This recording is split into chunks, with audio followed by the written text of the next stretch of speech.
පුතා ඔය ටික කාලේ වුණාම වඩිලා මම තව ගෙනත් දෙන්නම් පුතේ ඈ. මෙතන මේ නිදා ගන්න හදන වෙලාවේ ජල්ලි නම් අල්ලන්න තියාගන්න එපා හොඳද? ඔක්කොටම පේන්නේ ගෙදරට වෙලා ඉන්න මගේ ඇද කුඩ විතරයි. අර කියාරෙහි මොනා කරනවද කියලා බලන්න අම්මත් නෑ අප්පත් නෑ.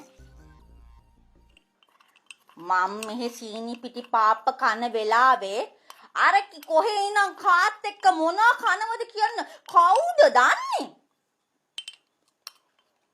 අන්නේ කියාදත් සංකල්ප නෙමේ පා ගෙදර ආවේ නෑ කියලා හොයනු. මොකද ඒ කතාව? නෑනේ කවුද දන්නේ? මේ බුදේ යට වෙලා තියෙන්නේ. සිංහල තේරෙන්නේ නැද්ද? වෙලා තියෙන දේ තමයි කිව්වේ. එයාගේ සංකල්ප ගෙදර ඇවිත්